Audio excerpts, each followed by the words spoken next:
নিকোলাসকে ভেনিজুয়েলার প্রয়োজন। এই স্লোগানে মঙ্গলবার ভেনিজুয়েলায় পালিত হয় গ্র্যান্ড মার্চা বা দ্য গ্রেট মার্চ। এদিন রাজধানী কারাকাসের প্রধান সড়কগুলোতে নামে মানুষের ঢল। আটক হওয়া প্রেসিডেন্ট নিকোলাস মাদুরোর সমর্থনে প্ল্যাকার্ড নিয়ে বিক্ষোভে জড়ো হয় হাজারো মানুষ। এ সময় যুক্তরাষ্ট্রের প্রেসিডেন্ট ডোনাল্ড ট্রাম্পকে সাম্রাজ্যবাদী আখ্যা দিয়ে মার্কিন কারাগার থেকে প্রেসিডেন্ট দম্পতিকে ফিরিয়ে আনার দাবি জানান সবাই। বিক্ষোভকারীদের উদ্দেশ্যে ভাষণ দেন মাদুরোর ছেলে ও জাতীয় পরিষদের সদস্য নিকোলাস মাদুরো গুয়েরা। তিনি বলেন, তার বাবার অপহরণ ভেনিজুয়েলার জন্য স্থায়ী ক্ষত হয়ে থাকবে। সরকারের আহ্বানে আয়োজিত এই মিছিলে অংশ নেন বিপুল সংখ্যক সরকারি কর্মচারী।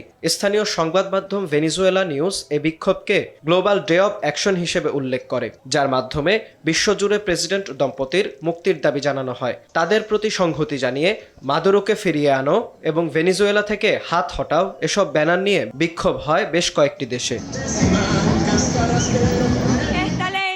এদিকে অন্তর্বর্তী প্রেসিডেন্ট হিসেবে দায়িত্ব নেয়ার পর কঠিন এক ভারসাম্য রক্ষার চেষ্টায় হিমশিম খাচ্ছেন ডেলসি রদ্রিগেজ। একদিকে মাদুরোর সমর্থকদের সন্তুষ্ট রাখা, অন্যদিকে মার্কিন প্রেসিডেন্ট ডোনাল্ড ট্রাম্পের চাপ মোকাবেলা করতে হচ্ছে তাকে। ডোনাল্ড ট্রাম্প বলেছেন, ওয়াশিংটন রদ্রিগেজের সঙ্গে কাজ করতে প্রস্তুত, তবে এর জন্য দেশটির তেল সম্পদের নিয়ন্ত্রণ যুক্তরাষ্ট্রকে দিতে হবে। এ নিয়ে সমঝোতা করতে গিয়ে ইতোমধ্যেই রাষ্ট্রীয় মালিকানাধীন জ্বালানি খাত বেসরকারি বিনিয়োগের জন্য উন্মুক্ত করেছেন রদ্রিগেজ। এছাড়া মাদুরোর সময় আটককৃত শত শত রাজনৈতিক বন্দীকেও মুক্তি দিয়েছেন তিনি। ভেনিজুয়েলায় এমন রাজনৈতিক অনিশ্চয়তার মধ্যে মাদুরোর মুক্তির দাবিতে দেশ ও দেশের বাইরে চাপ বাড়ছে। পরিস্থিতি এখন কোন দিকে মোড় নেয় সেদিকেই তাকিয়ে আন্তর্জাতিক মহল।